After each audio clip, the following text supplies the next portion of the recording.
A 4-year-old street girl sees a millionaire about to drown in a flash flood. But when she manages to grab his hand, he pulls her in, and something terrible happens. The rain poured down like a thick curtain over the cobblestone streets of Willow Creek, turning every corner into a furious river rushing towards the town center. The murky waters swept away leaves, branches, and everything in their path, creating a spectacle both beautiful and terrifying.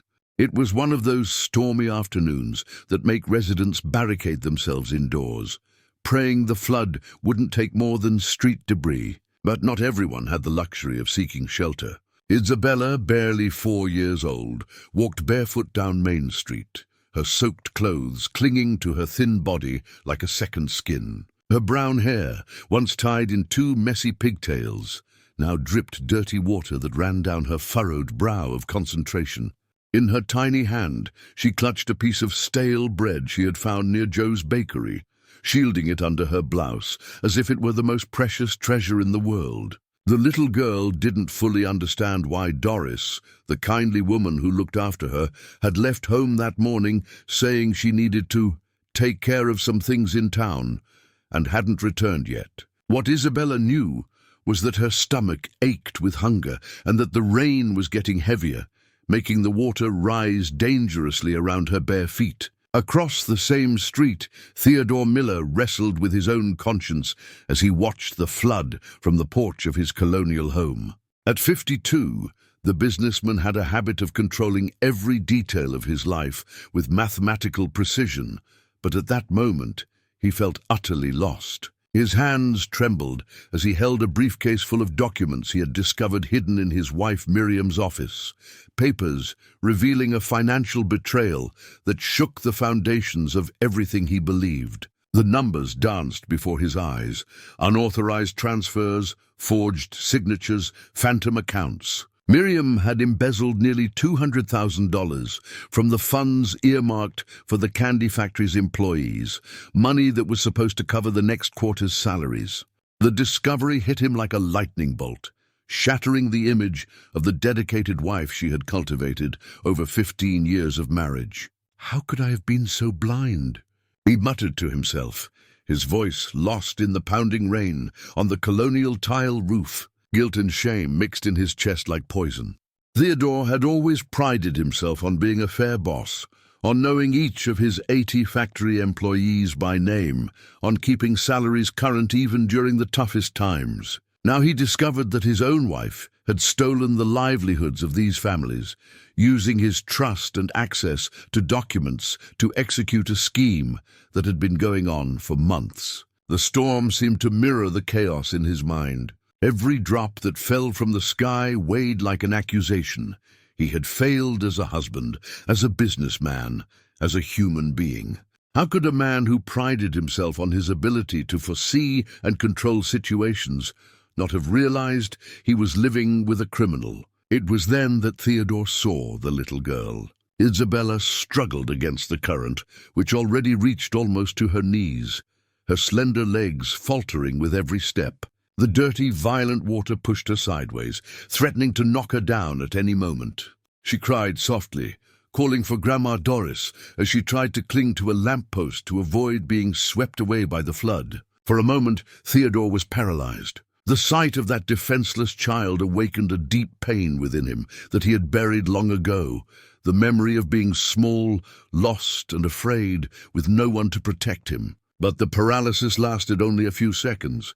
Without thinking of the consequences, Theodore dropped the documents on the porch and ran towards the flooded street. His business attire, a grey suit and Italian leather shoes, was soaked in seconds, but he didn't care. The only thing that mattered was reaching that little girl before the current carried her away.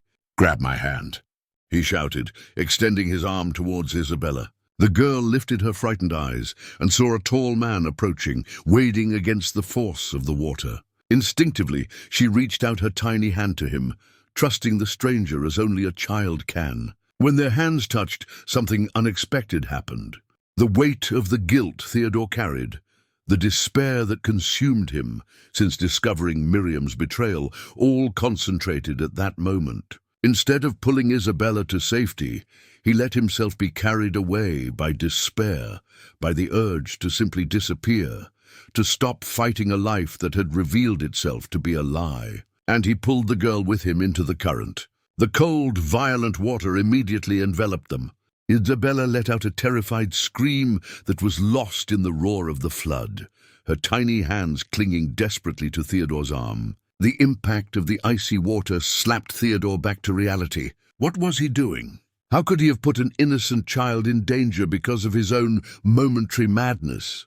The struggle for survival replaced despair. Theodore held Isabella tightly, protecting her with his own body as he tried to find something to grab onto. The current carried them rapidly towards the town center, where the water accumulated in even more dangerous volumes. "I won't let anything happen to you," he murmured in the girl's ear, a promise more to himself than to her. It was Isabella who first spotted the thick branch of a tree stretching over the flooded street. With impressive determination for a 4-year-old, she pointed to the branch and shouted to Theodore. Together, they managed to grab the branch and with great effort pull themselves out of the water. When they were finally safe, sitting on the wet but firm ground of a higher sidewalk, Theodore looked at Isabella and saw something that shook him even more deeply. The girl wasn't crying because of the fright or the danger they had faced. She was crying because she had lost the piece of bread she had protected so diligently. "My bread," she sobbed. "It was to share with Grandma Doris." At that moment, Theodore understood that he had found something much more important than the solution to his financial problems. He had found a child who, even in the greatest adversity, thought of sharing the little she had with someone she loved.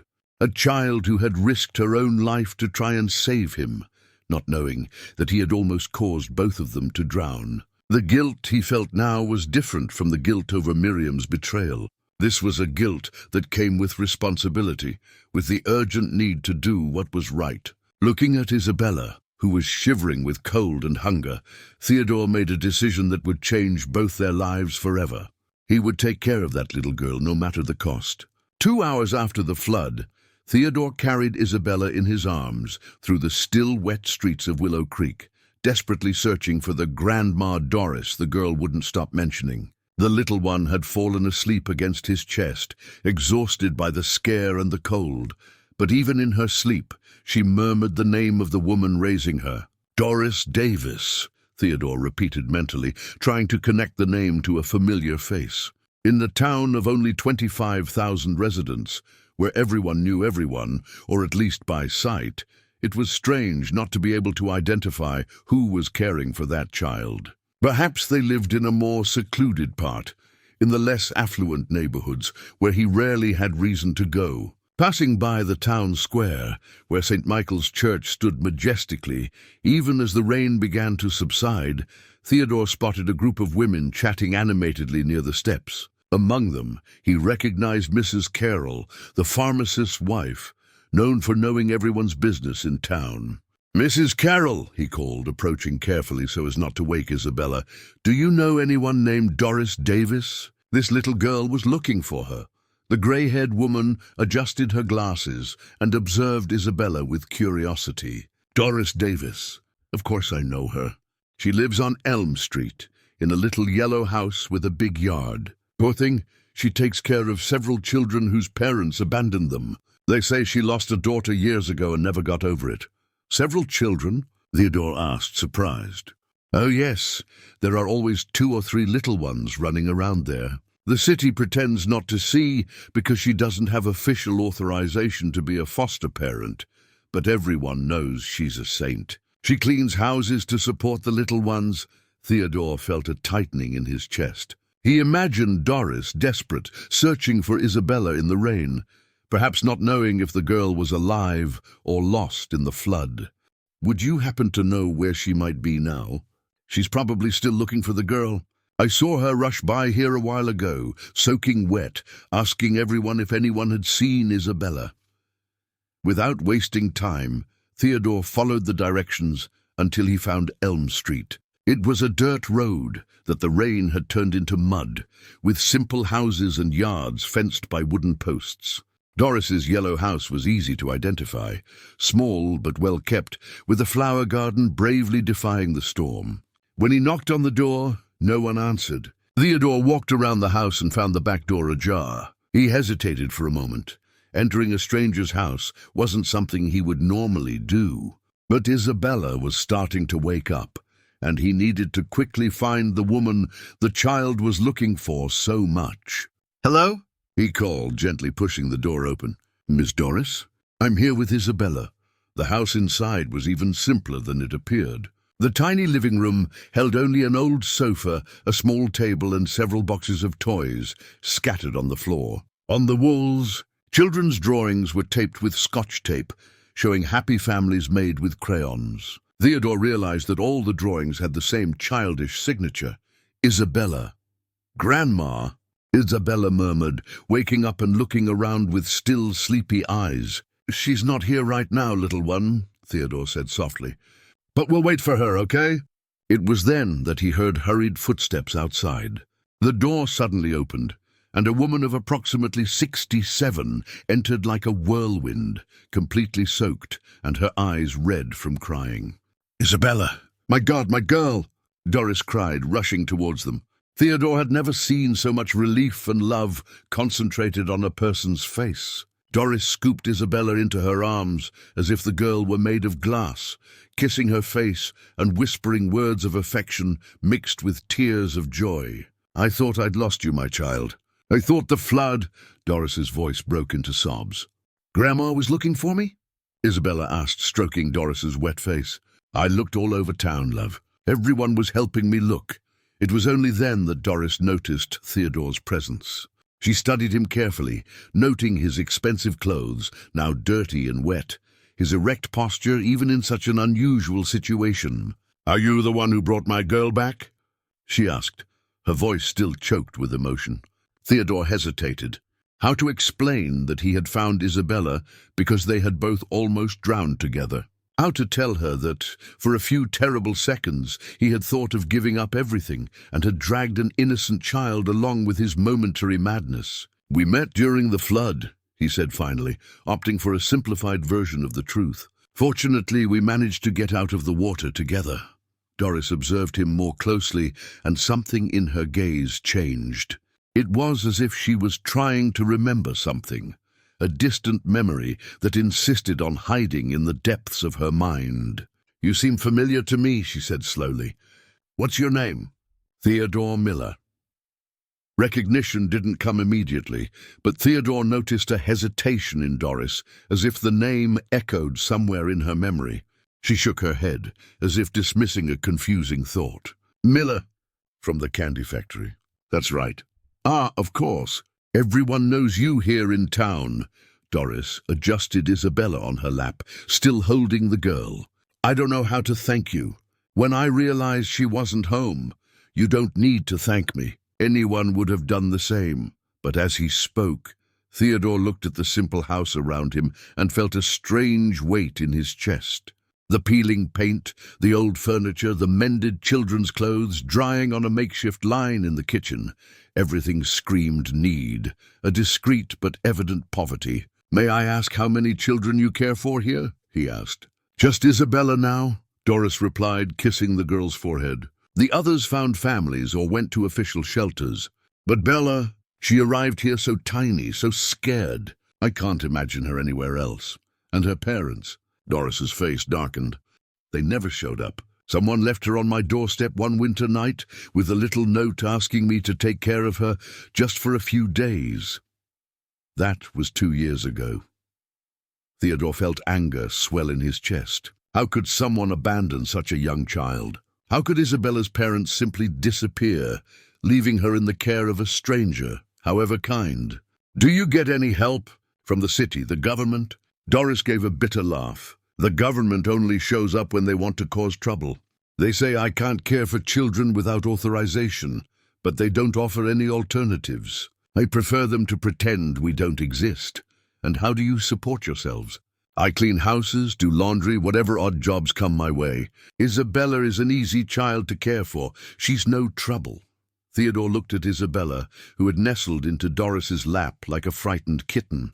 The girl had deep circles under her eyes for a 4-year-old, and her clothes, though clean, were clearly worn and mended many times. "Miss Doris," he said carefully, "if you need anything, any help—" "I don't need charity," she cut in, but without hostility. "We manage just fine on our own." The pride in Doris's voice was undeniable, but Theodore could see through the facade. They weren't managing fine. They were surviving, struggling every day to maintain dignity amidst hardship.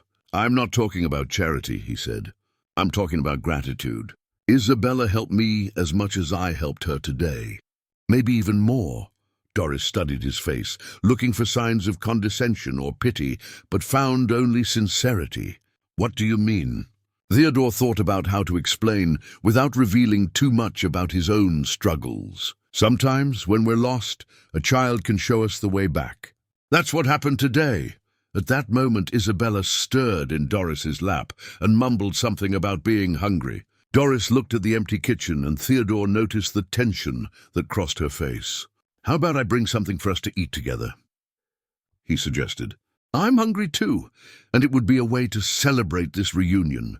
Before Doris could protest, Theodore was already heading for the door. "I'll be back in 15 minutes, he said, and left before she could refuse. As he walked back to the town center, Theodore felt as if he was waking from a nightmare that had lasted for months. The discovery of Miriam's betrayal still hurt like an open wound, but now he had something to focus on beyond his own pain. He had a child who needed protection and an elderly woman who dedicated her life to caring for those no one else wanted. For the first time in a long time, Theodore had a purpose that went beyond the numbers and profits of his company. But what he didn't know was that, on the other side of town, Miriam had returned home and found the wet documents scattered on the porch, and that she was, at that exact moment, planning how to use her husband's inexplicable disappearance that afternoon for her own purposes. When Theodore returned to the yellow house with 2 bags full of groceries from Mr. Anthony's general store, he found Doris sitting on the living room floor, playing puzzles with Isabella. The domestic scene touched him in an unexpected way. There was so much affection and patience in those simple gestures that he wondered when was the last time he had witnessed something so genuine. "I brought some things," he said, showing the bags. "Nothing too fancy, but I thought—" "Mr. Miller," Doris interrupted, getting up with some difficulty, "this is very kind of you, but I already said I don't need sweet treats." Isabella exclaimed, interrupting the conversation as she saw one of the packages Theodore had brought. "Grandma, look. It's just like the ones we see in the factory window." Doris remained silent, observing the girl's genuine joy. It was rare to be able to offer treats to Isabella, and seeing her eyes sparkle made her pride give way a little. "All right," she said finally, "but just this once. And because Bella saved you in the flood too." As Doris prepared a simple snack with the ingredients Theodore had brought, he observed every corner of the small house. The walls had damp stains, but they were impeccably clean. The few pieces of furniture were old, but lovingly arranged. On the makeshift shelf, he saw some children's books with worn covers and several sheets of paper with Isabella's drawings. "Isabella likes to draw," he commented, flipping through some of the girl's artwork. "She draws all the time," Doris replied from the kitchen. "Especially birds. She says she wants to fly like them." Theodore studied the drawings more closely. All depicted vibrant, colorful birds, flying high in the blue sky. But what caught his attention most was that in many drawings there were 2 figures on the ground, a small one that clearly represented Isabella, and a larger one that must have been Doris. And in all these drawings, the 2 figures were holding hands, looking at the birds with happy expressions. "She draws the 2 of you," he said to Doris, who had approached with a tray. "Always. She says we're a tiny family, but we have each other." Doris smiled, but Theodore noticed a shadow of concern in her eyes. "Sometimes I wonder what will happen when I get older, if I can't take care of her properly anymore." The remark sparked something in Theodore. "How old are you, if you don't mind me asking?" 67 next month. I'm not as young as I used to be." It was the first time Theodore had truly paid attention to Doris's age. She had wrinkles around her eyes and some grey hairs escaping her bun, but she moved with agility and spoke clearly. Still, caring for a young child required energy that naturally diminished with age. "Have you always cared for children?" he asked, genuinely curious. Doris hesitated for a moment, as if the question touched on something painful. "I was a teacher for many years. Elementary school. I retired about 10 years ago, but I always enjoyed having children around." "What school did you teach at?" "Willow Creek Elementary." It was downtown, where the community health clinic is now. Theodore felt a strange shiver run down his spine. Willow Creek Elementary had been demolished 15 years ago, but he vaguely remembered it, mainly because he had studied there as a child. "Do you remember having a student named Theodore?" he asked carefully. Doris stopped cutting the bread and looked at him with renewed attention. "Theodore? Theodore what?" "Theodore Perry. I only became Miller after I was adopted." The silence that followed was heavy. Doris placed the knife on the table and studied Theodore's face with an intensity that made him uncomfortable. It was as if she was trying to see through the years, searching for traces of the boy he had been. "Little Teddy," she murmured finally, and her voice was so low he barely heard it. "You remember me?" The tears that began to stream down Doris's face answered before she could speak. "My God, little Teddy. You were that skinny boy who always stayed after class, didn't want to go home." Memories flooded back like an avalanche. Theodore remembered a young, caring teacher who always had extra patience for him, who let him stay in the classroom after hours because she knew no one was waiting for him at home. Doris Perry. How had he not made the connection before? "You used to give me cookies," he remembered, his voice thick with emotion. "You said it was so I'd get strong and grow tall." "And you did grow," Doris said, laughing and crying at the same time. "My goodness, look at the man you've become." Isabella watched the conversation without fully understanding, but sensing that something important was happening between the two adults. She approached Doris and took her hand. "Grandma, why are you crying?" "They're happy tears, my dear," Doris explained, hugging the girl. "Mr. Miller was my student a long time ago when he was little like you." "Was he cute?" Isabella asked, making both adults laugh. "He was the most well-behaved boy in class," Doris replied. "Always helped his classmates and never caused trouble." But Theodore remembered things Doris was omitting, probably not to sadden Isabella.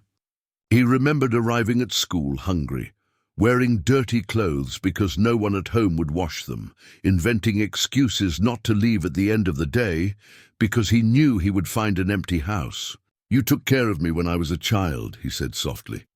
"More than my own parents. You were a special child.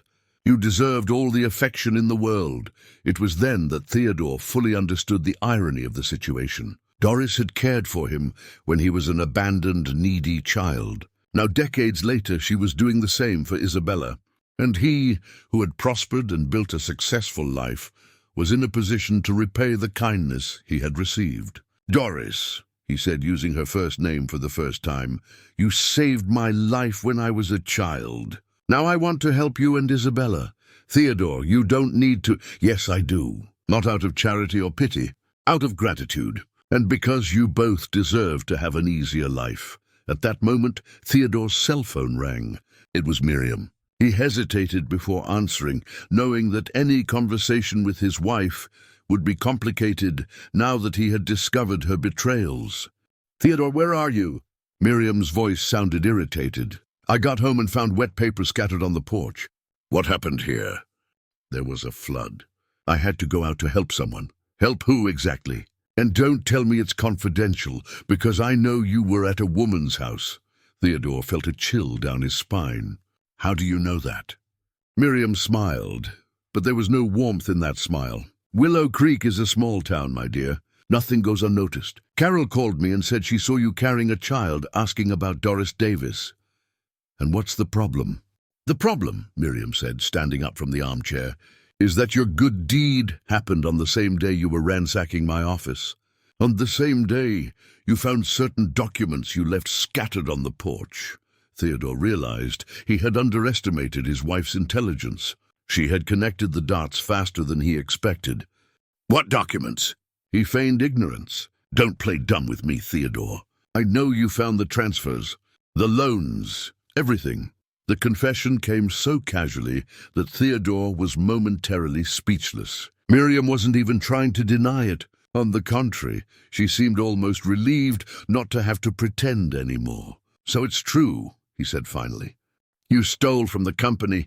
You stole from our employees." "I protected our future," she corrected him. "That money is safe in an account that only I know about. When the company goes bankrupt, and it will go bankrupt, Theodore, because you're too good for this world, we'll have resources to start over." Bankrupt? The company is doing well. Miriam laughed, a bitter sound that echoed through the room. "Is it really? Then why have you been so stressed lately? Why do you sleep poorly? Why do you stay late at the office reviewing numbers?" It was true that Theodore had been worried, but not for the reasons Miriam imagined. His worries stemmed from the feeling that he was losing his purpose, that his life had become an empty routine of producing candy for a town he barely truly knew. "Even if there were problems," he said, controlling his anger, "that doesn't justify stealing from employees. These people trust us. They depend on their salaries to support their families, and that's precisely why you need to be more realistic. When everything falls apart, at least we'll have a way to protect ourselves." "We? Do you think I'll accept stolen money?" "You will accept it because you'll have no choice," Miriam said, returning to the armchair and picking up the papers she had left on the side table. "Because officially you authorized all these transfers." Theodore felt his blood run cold. "What do you mean?" "All transactions have your signature, my dear. Your authentic signature on documents you signed without reading properly." Miriam showed him the papers. "Remember that stack of contracts you signed last week? You said you trusted me to review the details?" The memory came back like a slap in the face. Indeed, Miriam had brought a stack of documents for him to sign, claiming they were routine supply contracts. He had signed them all without reading, because he was late for a meeting and trusted his wife's competence to manage the company's paperwork. "You interspersed transfer documents among the contracts," he murmured, comprehending the extent of the betrayal. "I was very careful. Any investigation will show that you personally authorized each transfer. There's no way to prove you didn't know what you were signing." "But I didn't know." "Who will believe that? An experienced businessman who signs documents without reading. It will look like you're trying to shift the blame onto your innocent wife." Theodore stood up from the sofa, needing to move to process the magnitude of what he had just discovered. Miriam hadn't just stolen from the company.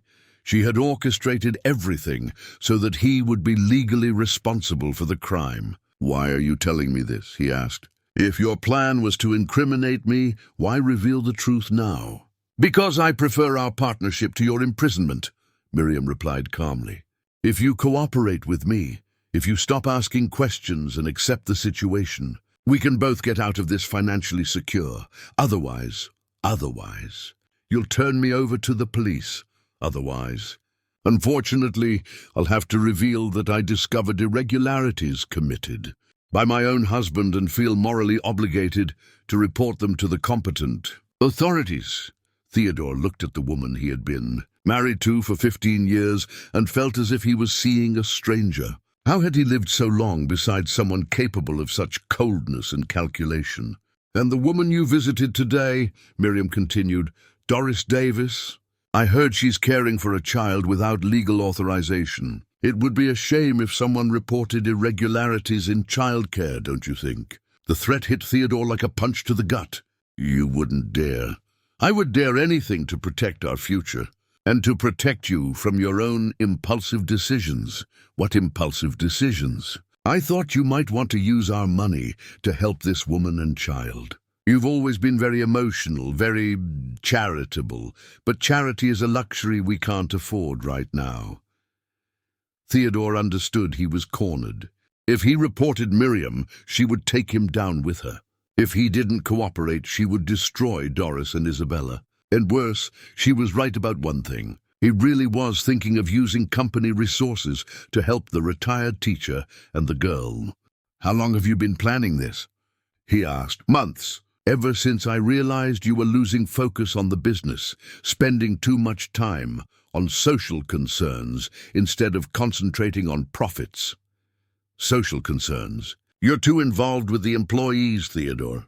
You know all their children, ask about their families, offer loans when someone is going through difficulties. That's not efficient management. That's called humanity. That's called weakness. And I'm not going to let your weakness destroy everything we've built. Theodore walked to the window, needing fresh air. Outside, the streets were still wet from the rain, but the storm had passed.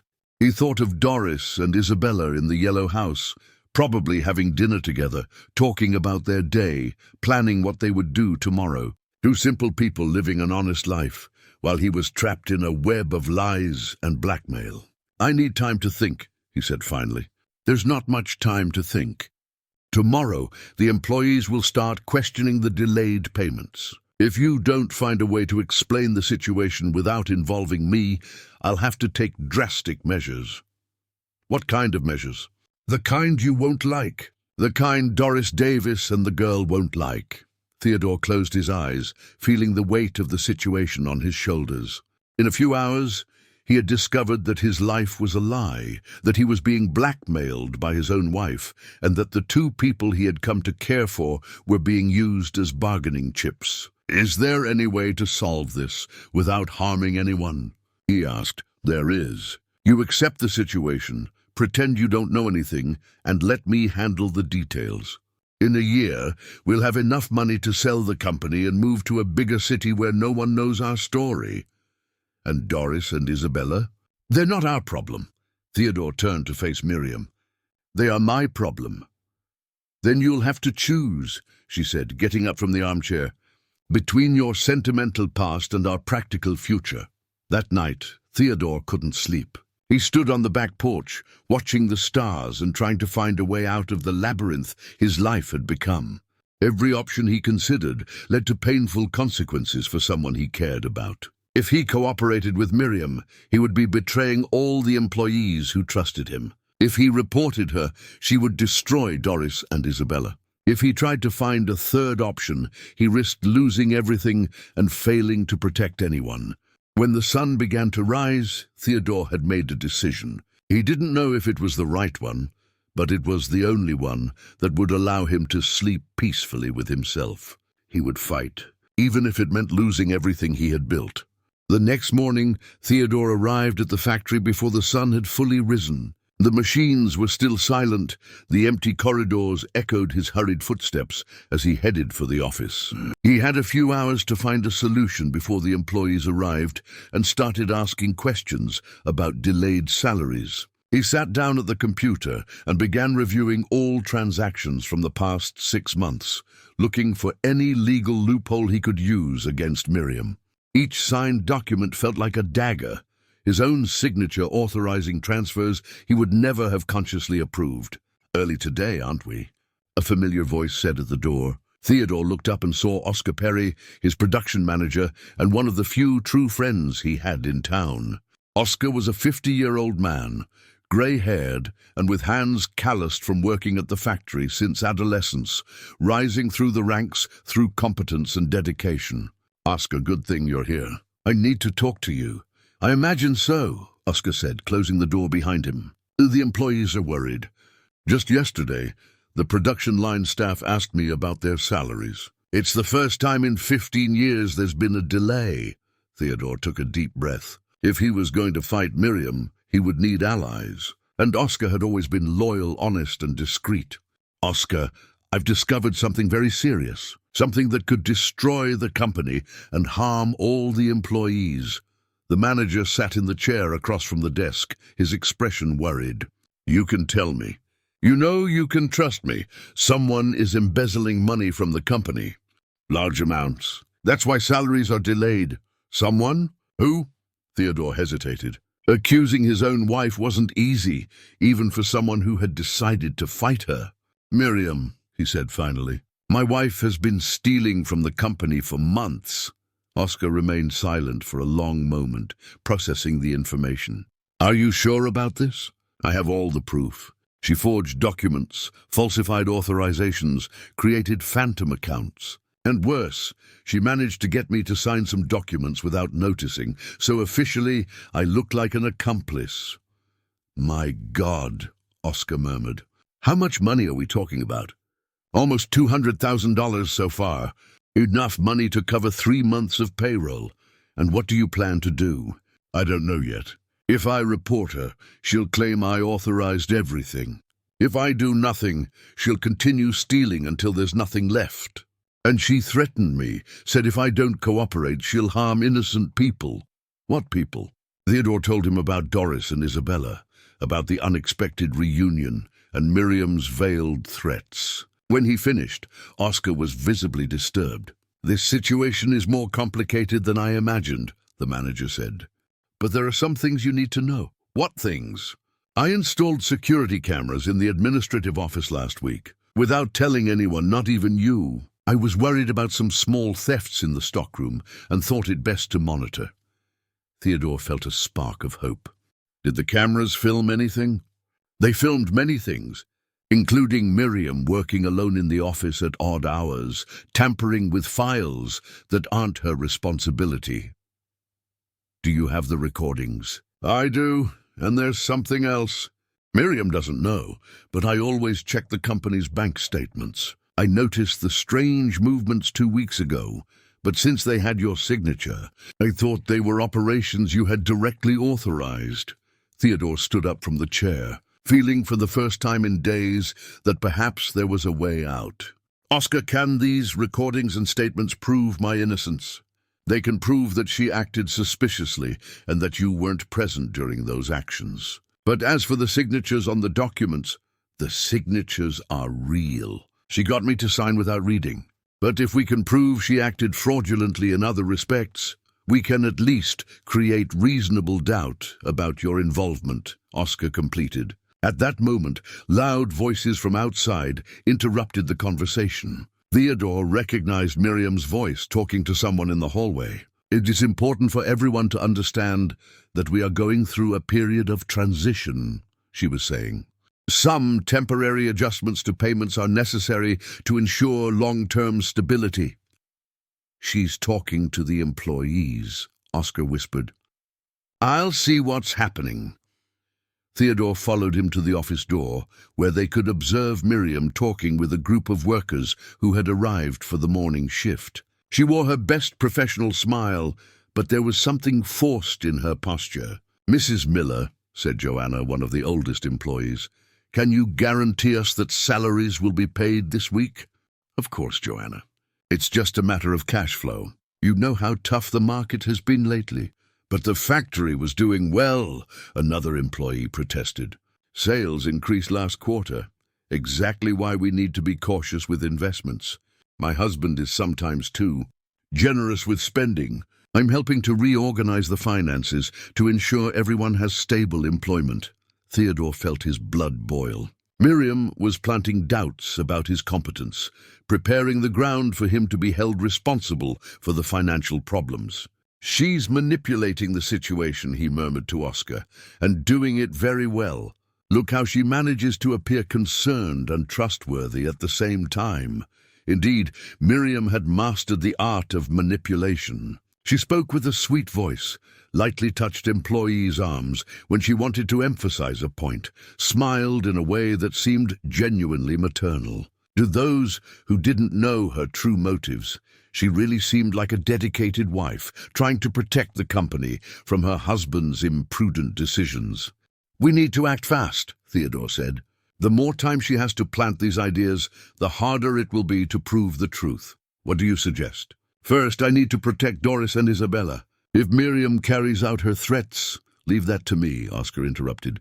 I know people at City Hall and Child Protective Services. I can ensure no one bothers Miss Doris without a very solid justification. You'd do that. Theodore, I've worked for you for 15 years. I've seen how you treat employees, how you care about their families, how you never stinted on helping someone in need. If you say you're innocent, I believe you. Oscar's loyalty touched Theodore deeply. amidst the chaos of betrayals and lies. Knowing he had at least one trusted ally made all the difference. Thank you, Oscar. I don't know how to repay you. You already have. With 15 years of on-time salaries, health insurance for my family, profit sharing. Now it's my turn to help you. When the employees dispersed to start work, Miriam walked towards the administrative office. Seeing Theodore and Oscar talking, her fake smile vanished for a moment, revealing an expression of irritation. "Good morning, dear," she said, smiling again. "Early today. Were you worried about something?" "I was talking to Oscar about production," Theodore replied, keeping his voice neutral. "What a coincidence. I was also talking to the employees about productivity. It's important for everyone to understand our goals." "What goals?" "Efficiency, economy, focus on essentials. Sometimes we have to make difficult decisions for the greater good." Oscar cleared his throat. "Excuse me, but I need to check some equipment on the production line." When they were alone, Miriam approached Theodore with an expression that mixed false concern with veiled threat. "I hope you've thought carefully about our conversation yesterday," she said quietly. "I have. And have you come to a conclusion?" Theodore looked into the eyes of the woman he had been married to for 15 years and made his final decision. "I have. I will not cooperate with you." Miriam's face hardened. "That's very reckless, Theodore. Perhaps. But it's the only thing that allows me to look myself in the mirror in the morning. Then you've chosen the hard path. I've chosen the right path." Miriam took a few steps towards the door, but stopped before leaving. "What a shame. I really hoped we'd be more sensible. Now I'll have to protect our interests in other ways." "What ways?" "You'll find out. And when you do, remember you had the chance to avoid all this." After Miriam left, Theodore remained alone in the office, knowing he had just declared war on his own wife. He didn't know what her next moves would be, but he was certain she wasn't bluffing when she made threats. He picked up the phone and called Doris. "Hello?" Her voice sounded cheerful and carefree. "Doris, it's Theodore. I need you and Isabella to be especially careful in the next few days." "Why? Has something happened?" "It might. I can't explain now. But if someone you don't know shows up asking questions about Isabella, don't give them any information and call me immediately." "Theodore, you're scaring me." "I'm sorry, I don't mean to scare you. I just want to protect you both." "Protect us from what?" Theodore looked out the office window and saw Miriam talking in the courtyard with people he didn't recognize. 2 women in suits, with briefcases in hand, listening intently as she gestured towards the yellow house, visible in the distance. "Protect you from my own family," he murmured, but it was already too late. The war had begun, and Miriam was striking the first blow. 2 hours after Theodore's call, Doris was preparing lunch when she heard firm knocks on the front door. Isabella was playing in the backyard, humming softly as she drew birds in the dirt with a stick. The girl had woke up especially cheerful that morning, talking non-stop about her friend Theodore and asking when he would come to visit them again. "Just a minute," Doris called, drying her hands on her apron before opening the door. Outside stood 2 women in suits, one older with short hair and glasses, the other younger holding a clipboard. Both had that official demeanor Doris had learned to dread over the years, the demeanor of those who came to bring trouble. "Mrs. Doris Davis?" the older woman asked. "That's me. My name is Agent Carmen Rodriguez. I'm a social worker from the county. This is my colleague, Patricia Stone. May we come in? We need to discuss a report we received." Doris's heart pounded, but she kept her composure. "What kind of report?" "About inadequate conditions for childcare. Can we discuss this more privately inside?" Doris glanced over her shoulder at the backyard, where Isabella continued to play, oblivious to the tension. "You may come in, but please speak quietly. I don't want to scare the child."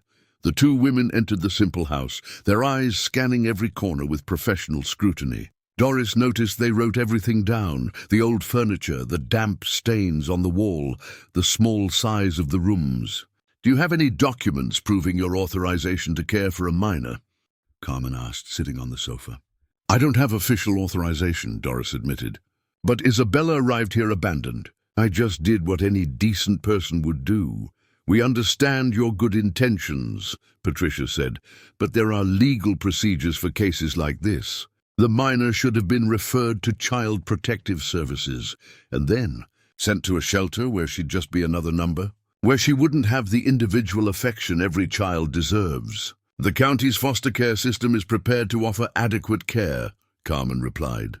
"Homes like yours, however well-intentioned, haven't undergone safety inspections, lack professional oversight." "Professional oversight?" Doris interrupted, irritation starting to show in her voice. "I was a teacher for 40 years. I cared for hundreds of children. I raised 3 adopted children who are now responsible and successful adults. Do you have documentation proving that prior care?" Doris hesitated. She had raised children informally in years when laws were more flexible, when what mattered was love and not bureaucracy. "I don't have official papers, but I can provide references from people who knew." "Unfortunately, we need formal documentation," Patricia cut in. "And there are other concerning issues." "What issues?" Carmen consulted her notes. "Is the minor enrolled in school? Does she have regular medical checkups? Is she properly immunized?" Each question felt like a stone in Doris's stomach. It was true that Isabella wasn't in school yet. She would start the following year when she turned 5. As for doctors, she only took the girl when she was sick because private consultations were expensive and the community health clinic always had huge lines. "Isabella is only 4 years old," Doris defended. "She's not yet of mandatory school age. And as for her health, she's a healthy child, rarely gets sick, but her immunization record isn't up to date," Carmen said, as if it were an accusation. "How do you know that?"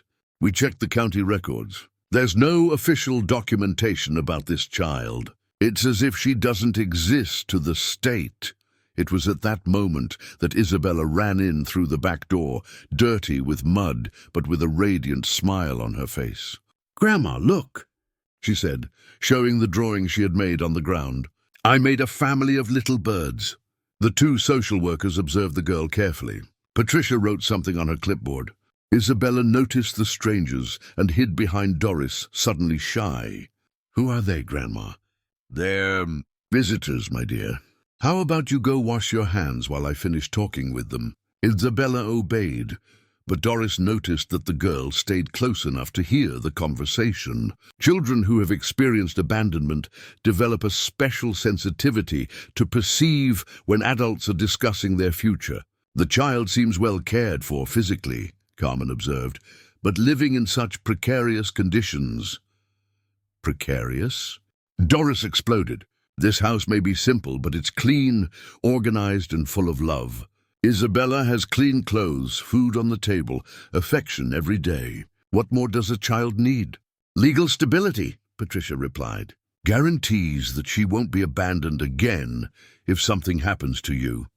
If something happens to me, I've already talked to people who could care for her." "What people?" Doris thought of Theodore, the affectionate way he had interacted with Isabella the day before, but she couldn't mention him. It would be too strange to say that a man she had only met 1 day ago would be responsible for the girl. "People in the community," she said vaguely. "You understand that this has no legal value, don't you?" Carmen said, "If something happens to you, the girl would be considered abandoned again." From the bathroom came the sound of Isabella crying softly. The girl had understood enough of the conversation to realize that the possibility of being separated from Doris was being discussed. "Now you've scared her," Doris accused, getting up to comfort the girl. "Mrs. Doris," Carmen said in a softer voice, "we don't want to scare anyone, but we have an obligation to ensure the child's well-being. And you think taking her from me ensures her well-being? We believe providing a legal and stable situation would be ideal." Doris brought Isabella back to the living room, the girl clinging to her neck like a frightened koala. "Grandma, are they going to take me away?" Isabella asked softly. "No one is going to take you anywhere," Doris promised, but her voice trembled slightly. "That depends," Patricia said. "If we can regularize the situation." "How?" "You would have to file an official petition for temporary guardianship. go through psychological evaluation, social assistance, a complete home inspection. The process could take months, and during that time, the minor would be in provisional foster care. Provisional foster care, Doris repeated bitterly. What a pretty phrase for saying you're going to tear a 4-year-old child from the arms of the only family she knows. It's not about tearing away, Carmen protested. It's about following legal procedures to ensure she has all her rights secured. What rights? The right to be raised by strangers in an institution. The right not to have anyone who truly knows her, who knows she likes to draw birds and hums herself to sleep. Isabella started to cry louder, realizing that the discussion was about her and that it wasn't good at all. I want to stay with Grandma, she sobbed. I don't want to leave. The two social workers exchanged glances. It was clear that the child had a strong bond with Doris, but that didn't change the legal issues involved. Mrs. Doris, Carmen said, we'll give you 48 hours to seek legal advice and begin the regularization procedures. If nothing is done within that time frame, we will have to take appropriate measures. What measures? Removal of the minor for provisional foster care. Doris felt as if the ground had vanished beneath her feet. 2 words echoed in her mind. 48 hours. 2 days to resolve a situation that shouldn't need resolving because it wasn't wrong. And if I get the necessary documentation? She asked. Then we will evaluate the possibility of keeping the child here during the regularization process. Evaluate, Doris repeated, meaning no guarantees. We cannot give guarantees without a complete analysis of the situation. After the social workers left, Doris sat on the sofa with Isabella in her lap, both crying softly. The girl didn't fully understand what was happening, but she knew it was something that threatened to destroy the only home she knew. Grandma, you're not going to let them take me, are you? Isabella asked. I'll fight with all my might to prevent that from happening, Doris promised. And Theodore? Can he help us? Doris thought of the call she had received that morning, Theodore's warning to be careful. Now she understood that he already knew something like this could happen. I'll call him, she decided.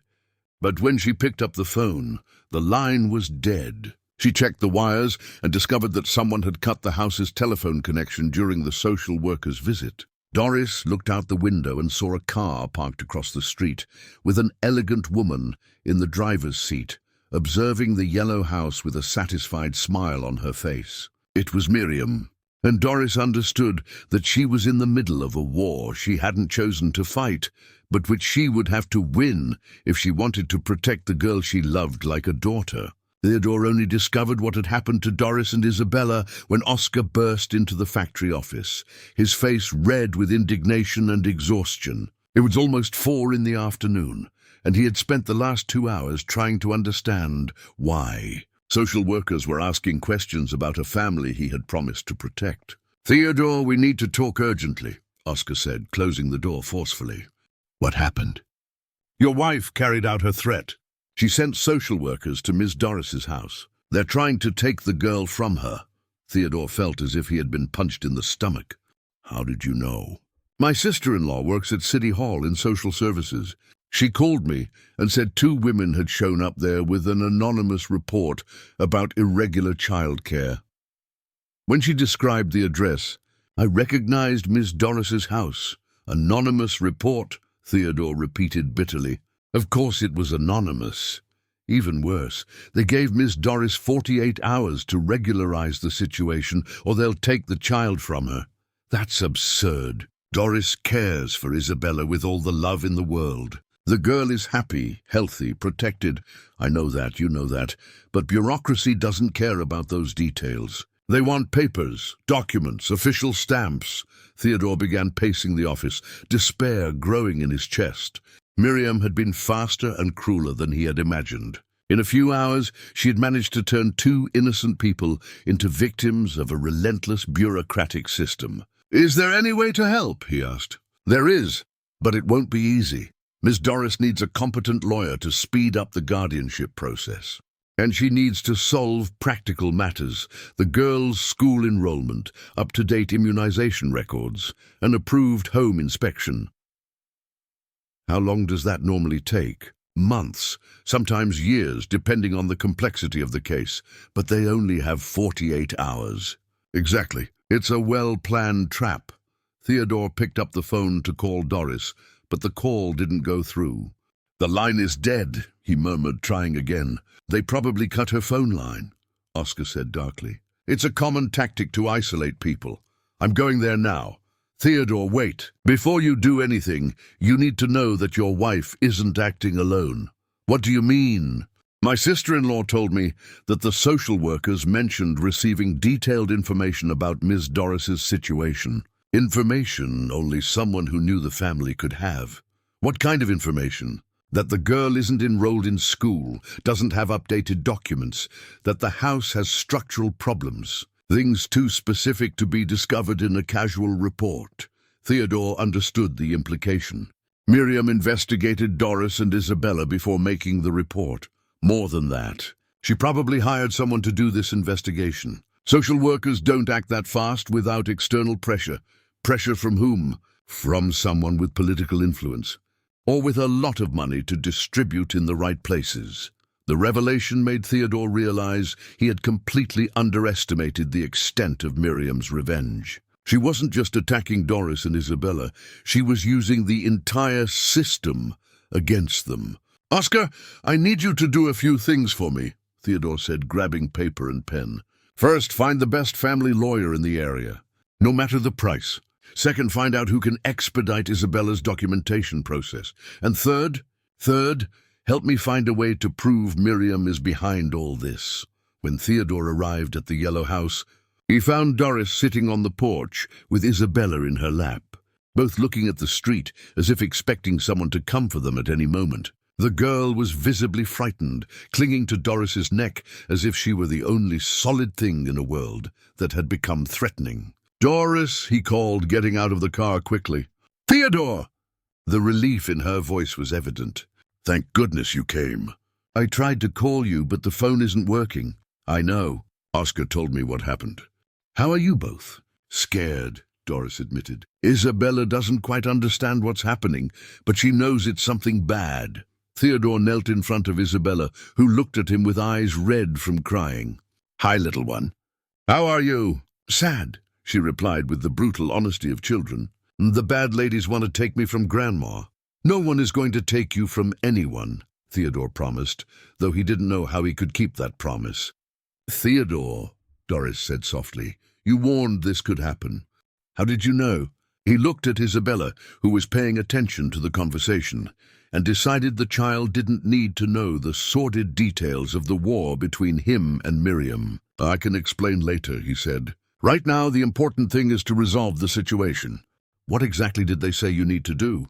Doris recounted the social workers' demands: legal documentation, a home inspection, proof of financial ability to support the child. Each item on the list seemed an insurmountable mountain. 48 hours, Theodore murmured.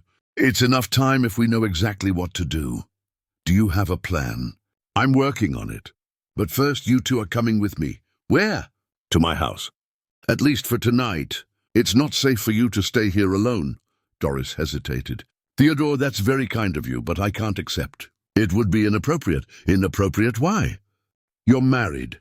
Your wife won't like having strangers in the house." Theodore gave a bitter laugh. "My wife is exactly the person trying to harm you. Believe me, she doesn't like me much anyway. I don't understand. I'll explain everything later. Now grab some clothes and come with me. Isabella, do you want to see where Uncle Theodore lives?" The girl looked at Doris for guidance. "Can we go, Grandma?" "For one night," Doris reluctantly agreed. "But tomorrow, we'll come back to sort this all out." While Doris packed a small bag, Theodore observed the yellow house with renewed attention. He saw the well-kept garden, the toys organized in the yard, Isabella's drawings taped to the kitchen wall. It was a true home, built with love and dedication. The idea that bureaucrats could destroy it with stamps and forms deeply angered him. Uncle Theodore, Isabella said, appearing beside him with a rag doll in her arms. "Why do people want to separate me from Grandma?" The innocent question felt like a stab to Theodore's heart. How to explain to a 4-year-old that there are people capable of using an entire system as a weapon to hurt innocence? "Sometimes," he said carefully, "adults make complicated rules that don't take into account what truly matters." And what truly matters? Love, care, having someone who worries about you. Grandma worries about me. I know. And many people know that too. We're going to show those rule people that you and Grandma are a real family. How? With the help of other adults who understand complicated rules. When they arrived at Theodore's house, a colonial mansion in Willow Creek's most affluent neighborhood, Isabella was impressed by the size and elegance of the place. But Doris seemed uncomfortable, clearly out of her element. "It's too big," Isabella commented, looking up at the high ceiling of the living room. "It is big," Theodore agreed. "Sometimes too big for just 2 people." Miriam wasn't home. She had left a note saying she would be at her sister's house for a few days. Theodore suspected it was a lie, that she was just avoiding a direct confrontation while her plans unfolded. "You can stay in the guest room," he said, showing them a spacious, comfortable room. "It has its own bathroom and a nice view of the garden." "Theodore," Doris said when Isabella went to explore the bathroom, "I need to know, what's really going on? Why does your wife want to harm us?" Theodore sighed deeply. It was time to tell the truth, at least part of it. "Miriam and I are having serious problems. Problems involving the company, money, legal issues. She knows I care about you, so she's using you to pressure me." "We care about you too," Doris said simply. "But we don't want to be the cause of problems in your marriage. You're not the cause. You're just collateral damage from a situation that was already bad." That night, after Doris and Isabella had fallen asleep, Theodore stayed awake in the office, planning every move for the next 2 days. He had a list of lawyers to contact, public officials to pressure, and most importantly, a way to find evidence that would prove Miriam's manipulations. Around midnight, the phone rang. It was a number he didn't recognize. "Hello?" "Theodore." Miriam's voice sounded cold and satisfied. "I hope you're comfortable with your guests." "How did you know they're here?" "I know many things, including the fact that you have less than 40 hours to resolve an impossible situation." "What do you want, Miriam?" "What I've always wanted. Your cooperation. Send these people away. Accept our partnership, and I can have the report withdrawn. And if I don't accept, then tomorrow morning, the local press will receive a very interesting story about a businessman who abandoned his wife to live with a widow and a child who isn't his. Imagine how that will affect your reputation and your business." Theodore understood that Miriam had thought of everything. Every move he made was anticipated, every reaction predicted. "You have until noon tomorrow to decide," she continued. "After that, the consequences will be out of my control." When the call ended, Theodore looked at the phone, knowing he had reached the point where all his options were bad. But looking down the hallway, where Doris and Isabella slept peacefully, he knew he couldn't give up. Some battles were worth fighting, even when victory seemed impossible. The next morning dawned with an almost palpable tension. Theodore had slept only 2 hours, spending the night on the phone with lawyers and making desperate contacts to try and expedite bureaucratic processes that normally took months. When he went down to the kitchen, at 6 a.m., he found Doris already awake, preparing coffee with the familiarity of someone who had always cared for others. "Good morning," she said softly. "I hope you don't mind. I couldn't sleep and thought I'd make breakfast." "Of course I don't mind. In fact, thank you." Isabella was still sleeping soundly in the guest room, hugging her rag doll. It was the first night in months the girl had slept without nightmares, protected by the sense of security Theodore's presence provided. "Did you manage to talk to anyone who can help us?" Doris asked, pouring the coffee. "I did. Dr. Robert Anderson, one of the best family lawyers in the area, agreed to see us this morning. I also spoke with people at City Hall who can expedite some processes." And will there be enough time? Theodore hesitated before answering. The truth was that even with all his influence and resources, 48 hours was an absurdly short deadline to resolve complex legal issues. "We'll try," he said finally. Doris studied his tired face and realized he was omitting something. "Theodore, I need to know. If this doesn't work, if they take Isabella, that won't happen. But if it does, I want you to promise me one thing." "What?" "That you'll take care of her. That you'll do everything you can to bring her back to me." The intensity of emotion in Doris's voice touched Theodore deeply. She was preparing for the worst-case scenario, and her only concern was ensuring Isabella had someone fighting for her. "I promise," he said, "but it won't be necessary. I won't let them separate you." At 8 o'clock the phone rang. It was Oscar. "Theodore, we have a problem. Your wife showed up at the factory with 2 men in suits. They're in your office, going through documents." "What men?" "I'm not sure, but they seem to be accountants or auditors. And she's showing them the company's financial files." Theodore felt his blood run cold. "I'm coming over now." "No, they're waiting for you to show up.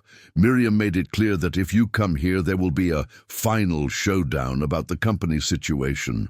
"What does that mean?" "It means she's prepared to make the accusations against you public, in front of employees, auditors, whoever else is around." Theodore understood the trap. If he went to the factory, he would give Miriam the perfect opportunity to stage the drama she had planned. If he didn't go, she could claim he was shirking his responsibilities. "How long will they be there?" She said until noon. Coincidentally, that's exactly the deadline she gave you last night.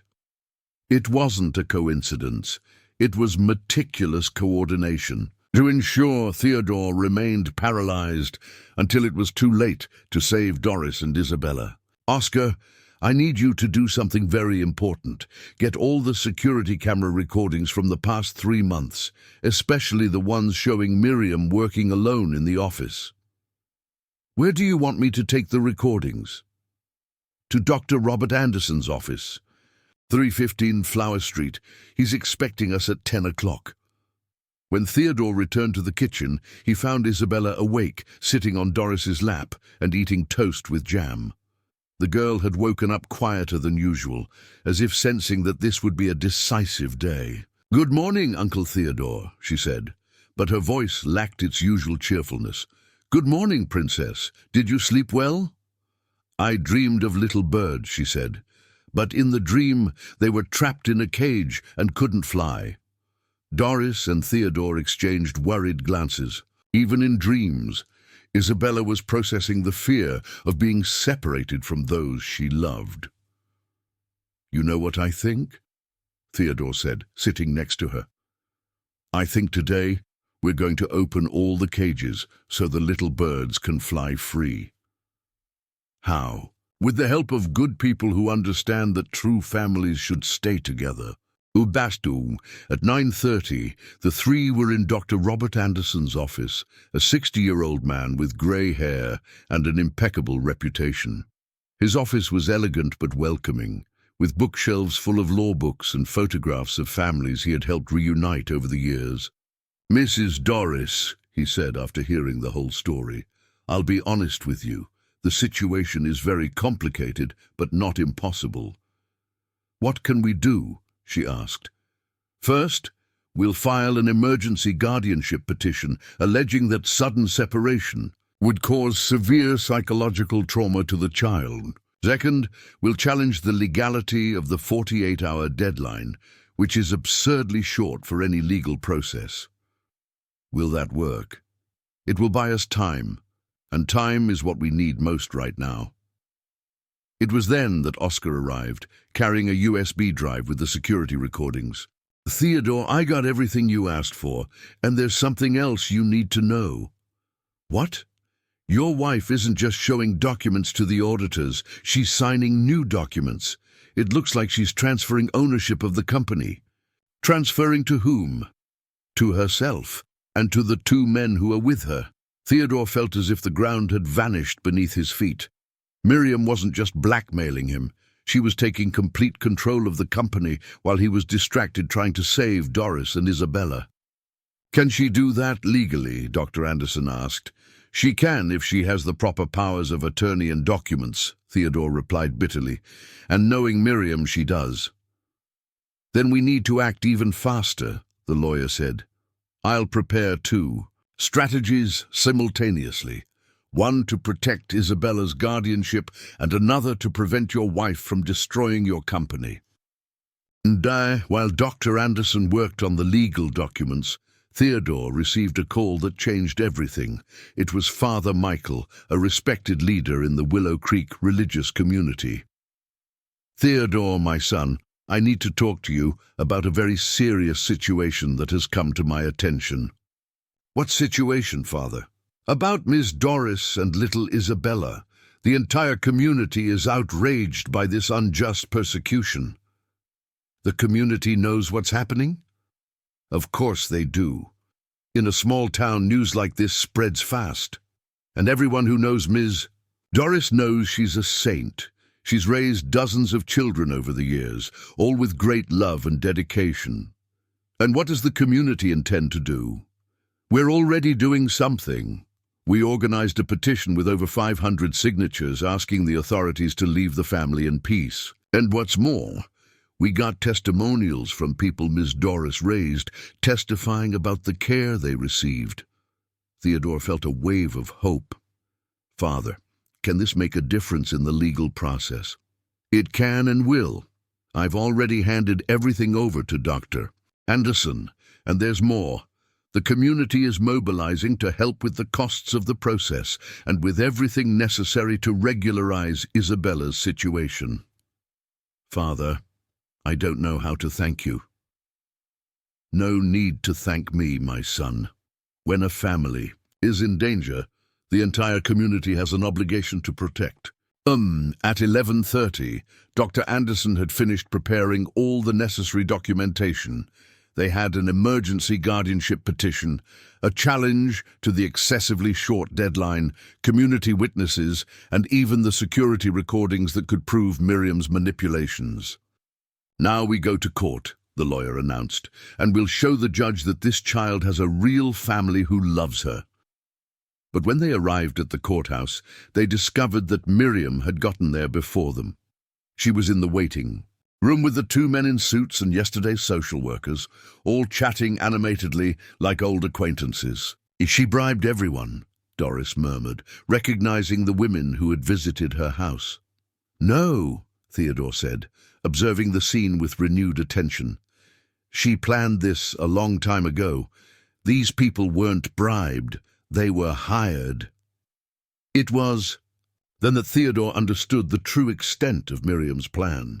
The social workers were not real public employees. The auditors at the factory were probably also fakes.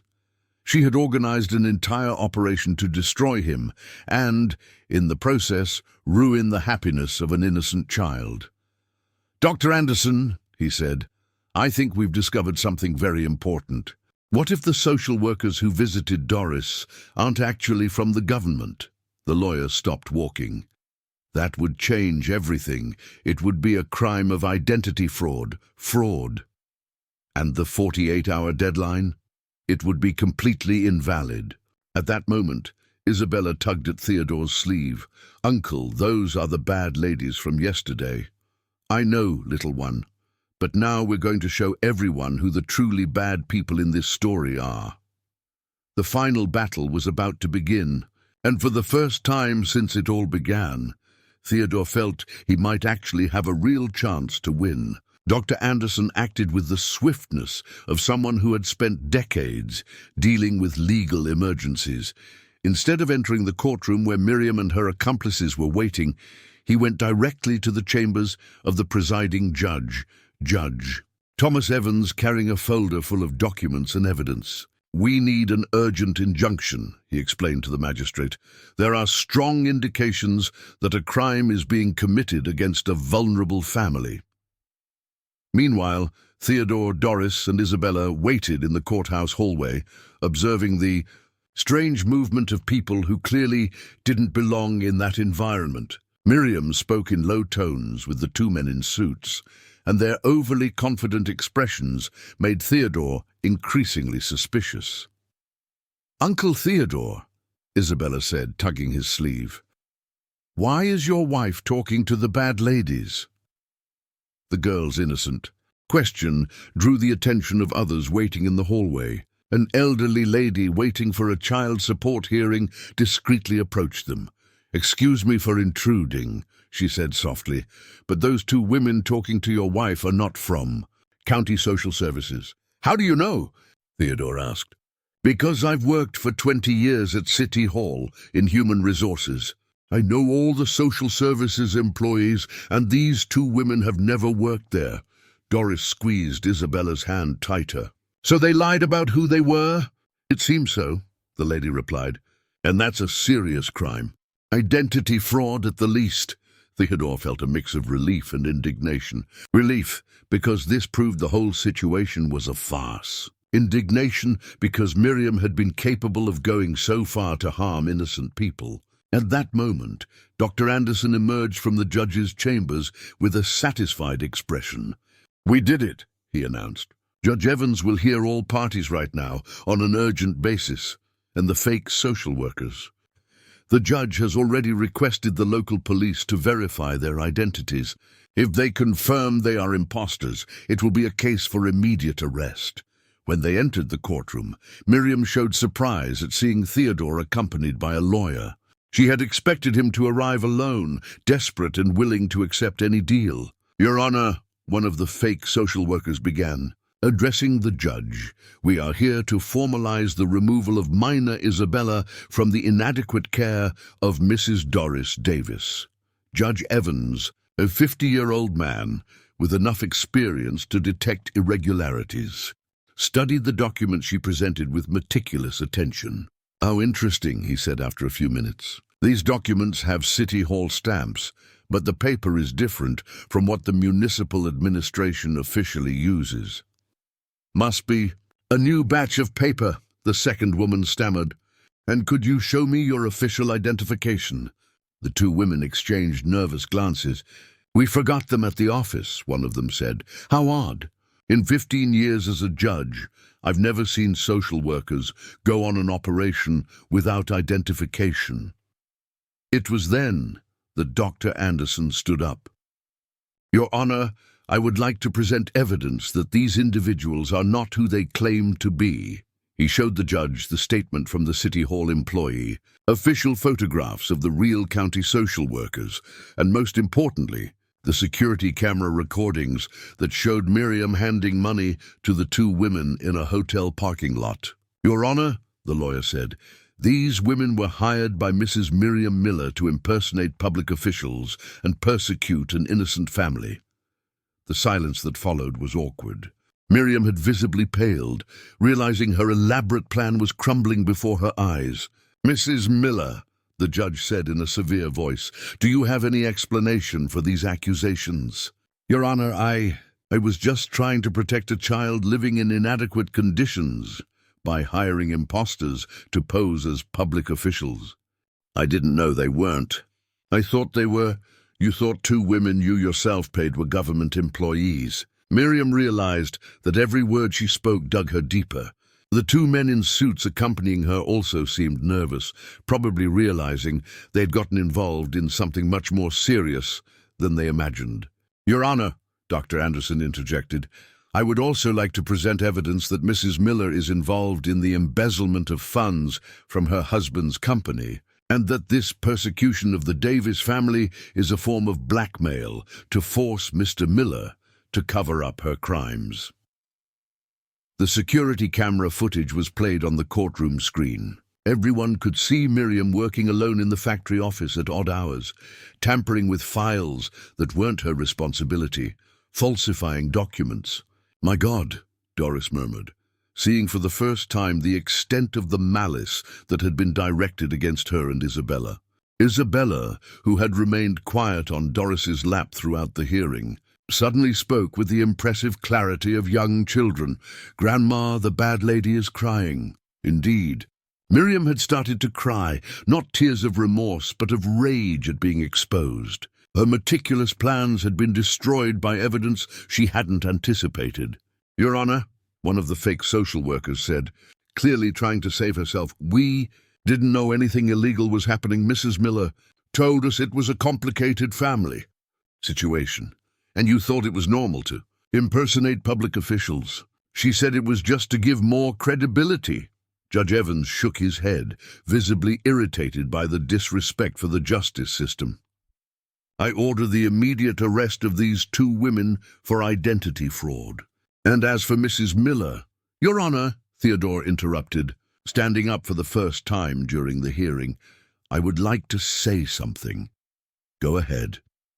"For 15 years of marriage, I believed I knew my wife. To discover she is capable of using an innocent child as a bargaining chip in her schemes was devastating."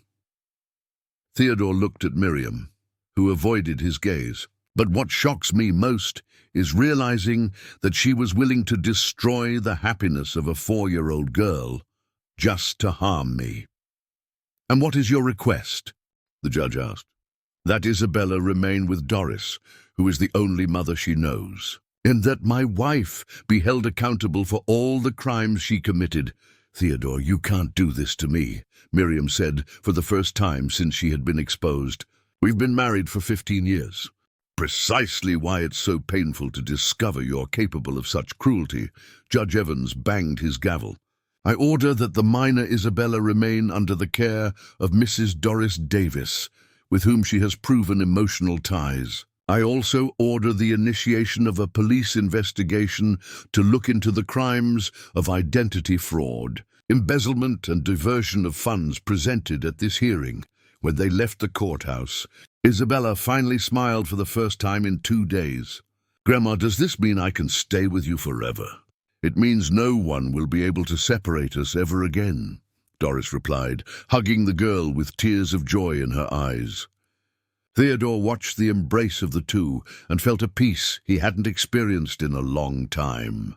He had lost a wife but had gained a true family. "Dr. Anderson," he said, "now we need to address the company issue. I need to understand what damage Miriam caused and how I can repair it. I'm already arranging a full audit, but I can tell you that with the evidence we have, you'll be able to reverse any fraudulent transfers she made." "And the employees? How do I explain to them what happened?"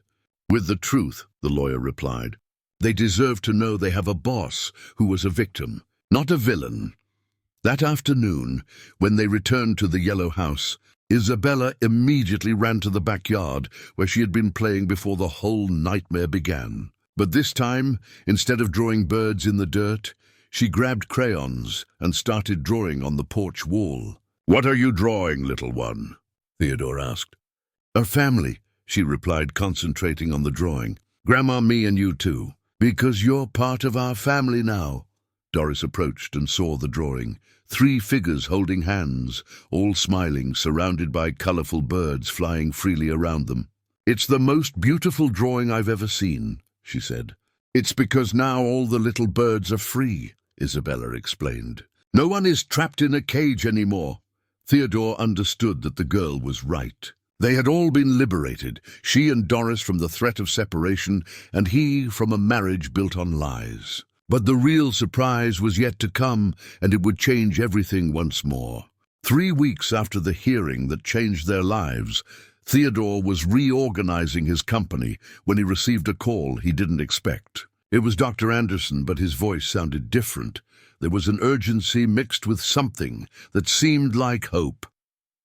"Theodore, I need you to come to my office immediately, and if possible, bring Doris too. We have news about the investigation into the fraudulent agency. Good news or bad news?"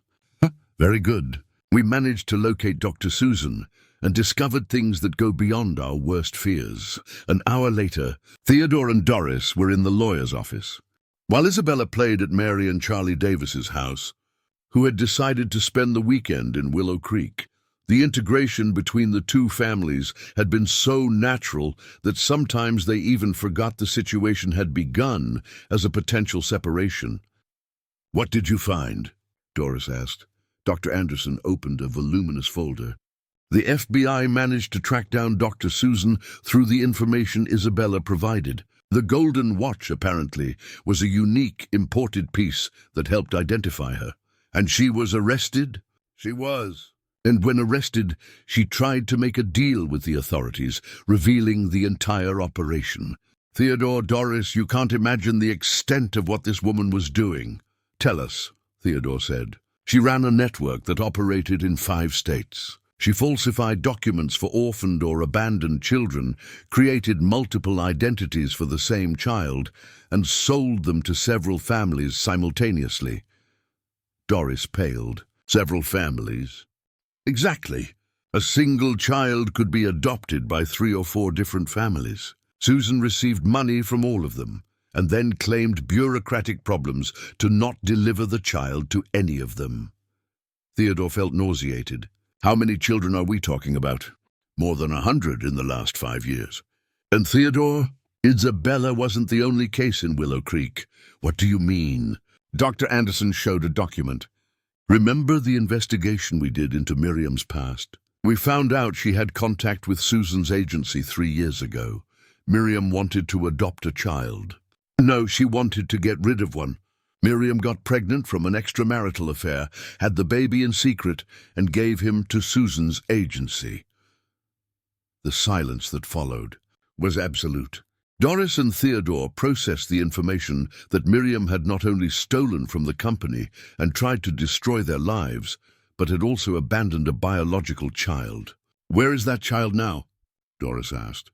"That's the most striking part of the story. The child was found by the police in one of Susan's clandestine shelters. A 2-year-old boy, healthy but traumatized. And now? Now he's under state care, waiting to be placed with a suitable family."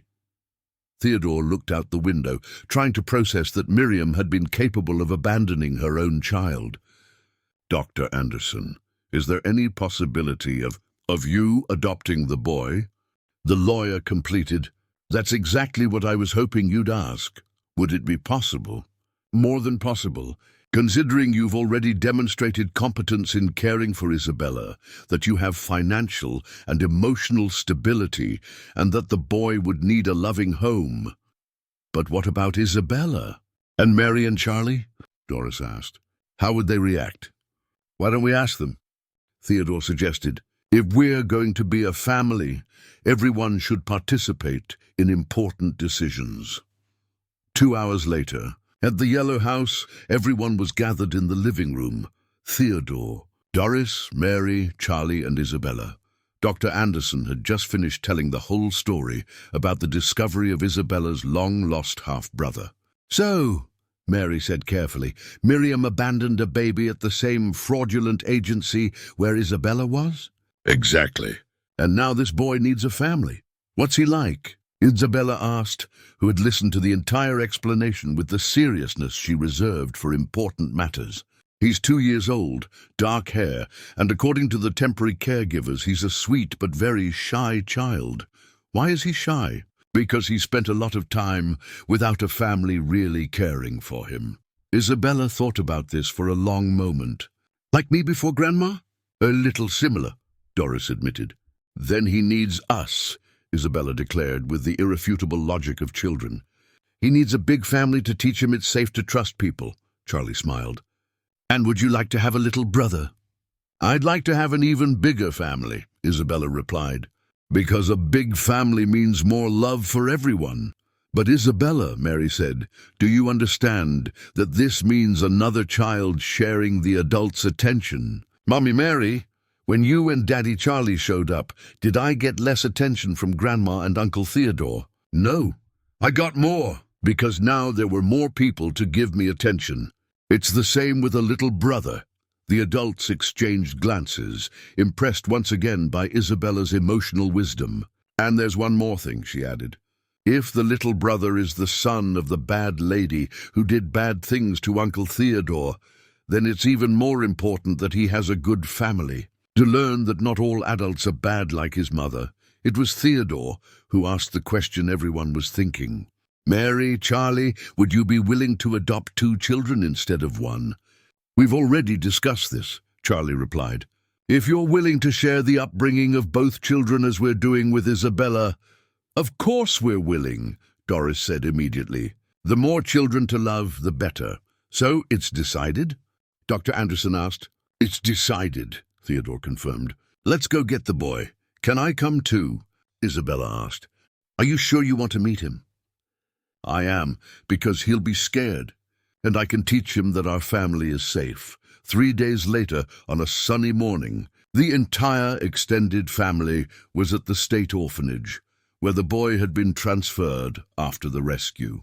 His name was Gabriel, a name Miriam had given him but everyone agreed to keep. When they saw Gabriel for the first time, everyone immediately understood why Isabella had insisted on going along. The boy was huddled in a corner of the room, clutching a teddy bear, watching the adults with big, distrustful eyes. "Hi, Gabriel," Isabella said, approaching slowly. "I'm Isabella. I came to tell you that you're going to have a family now." Gabriel didn't respond, but his eyes fixed on Isabella with curiosity. "Do you know what a family is?" she continued, sitting on the floor near him. "It's when there are people who take care of you every day, who give you tasty food, who read stories before bed." "And who never leaves," Doris added, also approaching slowly. Gabriel looked from Isabella to Doris, then to the other adults. His expression was that of someone who had learned not to trust adult promises.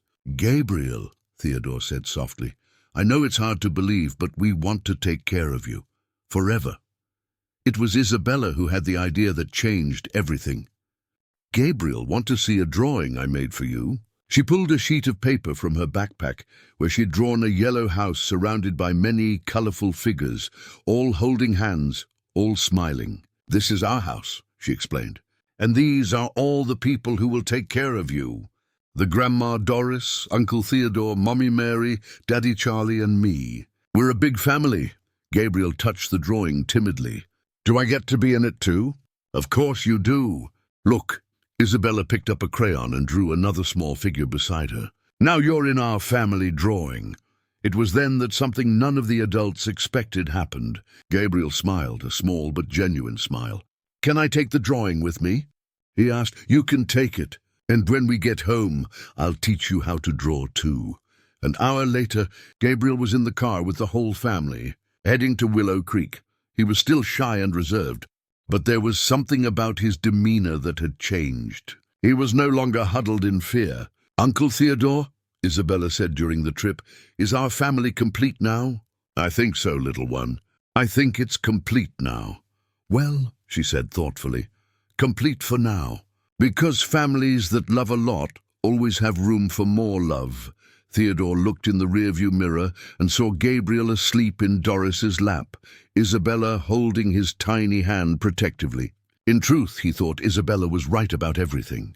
True families always had room for more love, and theirs was just beginning to discover how much love they could give. 2 years later, on a golden autumn afternoon, Isabella, now 7, was in the backyard of the yellow house teaching Gabriel, aged 4, how to draw birds. The boy had flourished impressively since joining the family, transforming from a shy, withdrawn child into a cheerful, chatty little boy who followed Isabella everywhere as if she were his personal hero. "No, Gabriel," she would say patiently, "birds have to have big wings to fly very high. Like this, see? But why do they need to fly high?" Gabriel asked, his endless curiosity making Doris smile as she watched from the kitchen window. "Because when you fly high, you can see the whole world. And when you see the whole world, you find beautiful places to make your nest, like how we found our family." Exactly how we found our family. On that special afternoon, everyone was gathered to celebrate something none of them had imagined 2 years prior. The legal officialization of a shared adoption that had become a model for other families in the state of Illinois. After months of legal processes, Mary and Charlie had obtained legal guardianship of both children. but with a special clause allowing Doris and Theodore to maintain full parental authority. Dr. Anderson was on the porch, finalizing the last papers. "I've never seen anything like it," he commented. "Two families, officially responsible for the same children, living in different cities, and functioning better than many traditional families.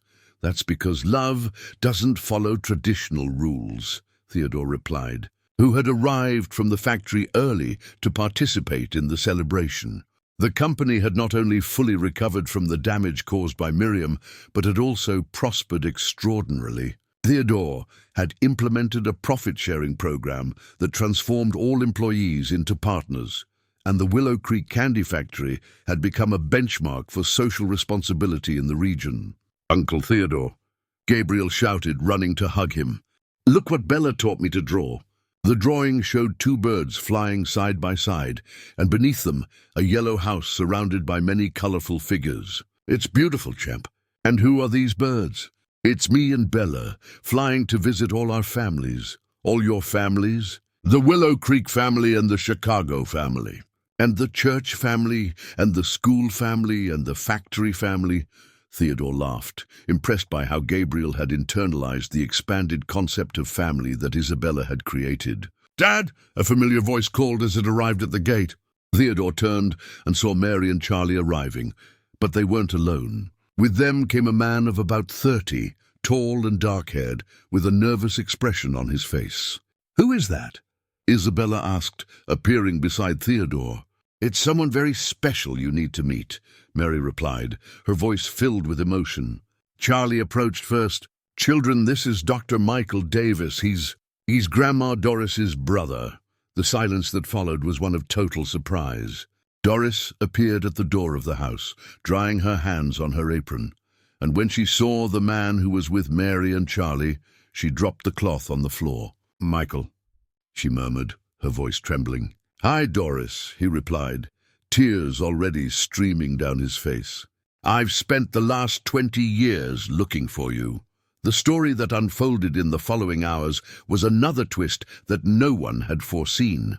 Michael was Doris's younger brother, who had been separated from her when they were both children and placed in different foster families. He had become a pediatrician and, ironically, worked with adoption cases and abandoned children in Chicago. "How did you find each other?" Theodore asked. "Through Isabella and Gabriel," Mary explained. "When we took the children for medical checkups in Chicago, Dr. Michael was always there. We started talking about adoption cases, and when we mentioned that the children lived with a woman named Doris Davis in Willow Creek, I knew immediately it had to be my sister," Michael completed. "Doris always said she wanted to be a teacher and care for children, and Davis was our original surname before the adoptions." Doris was visibly emotional but also confused. "But how? Why didn't you look for me before?" "I did for decades, but you had moved cities many times, and I didn't have the resources for a professional search. When I finally managed to hire a private detective, I found out you were in Willow Creek, but it was exactly when Mary and Charlie showed up talking about you." "And you're a children's doctor?" Isabella asked, approaching Michael with the natural curiosity she showed towards all new people. "I am, and you must be the famous Isabella who took such good care of Gabriel." "How do you know that?" "Because Mary tells me stories about you two every week. You're sort of a legend at my clinic." Gabriel, who had been observing everything with interest, finally spoke up. "So now Grandma Doris has a brother too?" "Yes, she does," Michael confirmed, crouching down to the boy's height. "And that means you two now have another uncle." "Our family's getting huge!" Isabel exclaimed, clearly delighted with the idea. "And there's one more thing," Mary said, exchanging glances with Charlie. "Michael has a proposal that might interest all of us." "What proposal?" Theodore asked. Michael took a deep breath before speaking. "I'm thinking of moving here. To Willow Creek. The town needs a pediatrician, and I want to be close to my sister and the children she raised. And our huge family," Gabriel added, making everyone laugh. "Exactly. Our huge family." As night fell and everyone was sitting on the porch of the yellow house, now expanded with an additional room Theodore had built, Isabella asked a question that perfectly summarized everything they had been through. Grandma Doris, do you think my real parents, the ones who gave birth to me, are happy knowing I have such a big family now? Doris looked at the girl who had transformed all their lives. I think so, my dear. I think they're very happy knowing you're loved by so many people. And Gabriel, are his parents happy too? Gabriel has a mother who made bad choices, but I'm sure deep down she would be happy knowing he found a family who loves him. Even if she's the bad lady who did bad things to Uncle Theodore? Even so, because being a mother means wanting the best for your child, even when you can't personally provide that best. Theodore observed the scene around him. Doris holding Gabriel on her lap, Isabella leaning against Michael, whom she had adopted as her favorite uncle in a matter of hours, Mary and Charlie talking softly about plans for the next visit, Dr. Anderson organizing the final adoption papers.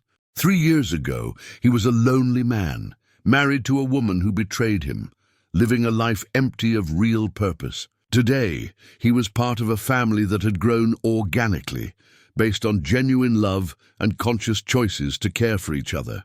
You know what I find most incredible about all this? He said to Doris. What? Isabella always knew how it would be. From that first day in the flood, when she extended her tiny hand to save me, she knew we were going to be a family. Children know things that adults take a long time to discover, Doris agreed. Uncle Theodore, Isabella said, appearing beside him with a paper in her hand. I made a new drawing for you. The drawing showed a yellow house, but now it was surrounded by several other smaller houses, all connected by colorful paths. And flying over all the houses were dozens of birds of all colors. It's our family now, she explained. Each little house is a part of the family, but they are all connected. And the little birds fly from one house to another, carrying love. It's the most beautiful drawing I've ever seen, Theodore said sincerely. And you know what's even cooler? What? There's still room for more little houses, because a family that loves a lot always has room for more love. That night, after everyone had gone to sleep, Theodore stood alone on the porch, looking at the stars and thinking about how life had a mysterious way of mending broken things. He had lost a wife who betrayed him, but had gained a true family. He had almost lost his company, but had transformed it into something much bigger and more significant. And most importantly, he had almost lost himself in a flood, but a 4-year-old girl had extended her hand and pulled him back to life. From the children's room came the faint sound of Isabella humming a lullaby to Gabriel, who still sometimes had nightmares about the time he had no family. It was a simple melody about birds flying home, about safe nests and families that never abandon. Theodore smiled, knowing that this would be just one of many happy nights to come. Because when a family is built with true love, conscious choice, and mutual dedication, it grows and strengthens every day. And theirs was just beginning to discover how much it could grow. In the yellow house in Willow Creek, surrounded by gardens where children played and adults were dedicated to caring for each other, love had conquered all storms, just as Isabella always knew it would. Because in the end, when good people come together, they always find a way to make love win.